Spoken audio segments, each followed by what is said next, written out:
उधर UP JDU in charge केसी त्यागी ने बड़ा बयान दिया है। केसी त्यागी ने कहा है कि 2022 के यूपी असेंबली इंतखाब में जेडीयू उम्मीदवार उतरेगा, जिसके बारे में उन्होंने बीजेपी के कौमी सदर जेपी नड्डा से राब्ते में हैं वो और पीएम मोदी को भी इस बारे में जानकारी दे दी है।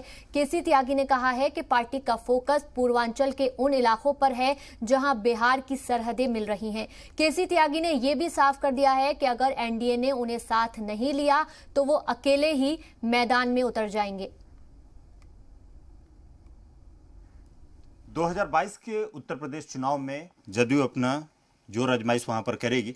संभवतः भाजपा के साथ चुनाव ये लोग लड़ना चाहते हैं, उसको लेकर के प्रधानमंत्री से लेकर योगी आदित्यनाथ सभी से बात इन लोगों की हुई है। क्या बातचीत आप लोगों की हुई है? क्या आप लोग वहाँ पे चर्चा की है?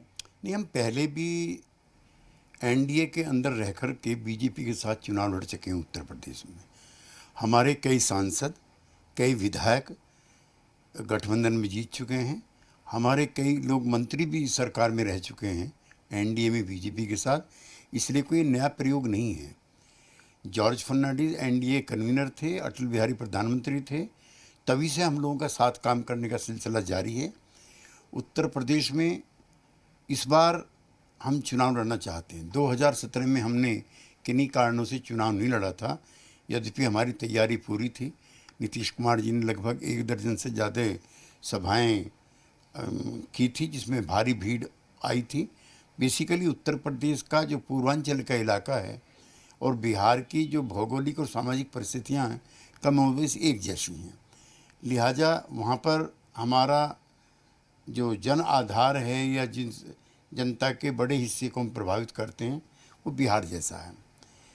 इसी सिलसिले में पार्टी ने नड्डा जी से संपर्क साधा है, राजनाथ जी से, गृह मंत्री अमित शाह जी से, और हमारी अच्छी सार्थक बात इन लोगों से हुई है।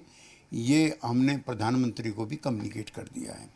खुद मैं भी आदित्यनाथ जी से लखनऊ में मिला हूँ और उनको पार्टी की ये इच्छा उनको भी बताई गई है और हम आशावान हैं कि इसके पॉजिटिव रिजल्ट निकलेंगे और हम एनडीए में रह कर के ही चुनाव लड़ेंगे और नीतीश कुमार जी उत्तर प्रदेश में गठबंधन के लिए चुनाव प्रचार के लिए उपलब्ध होंगे, जिससे एनडीए को फ़ायदा होगा।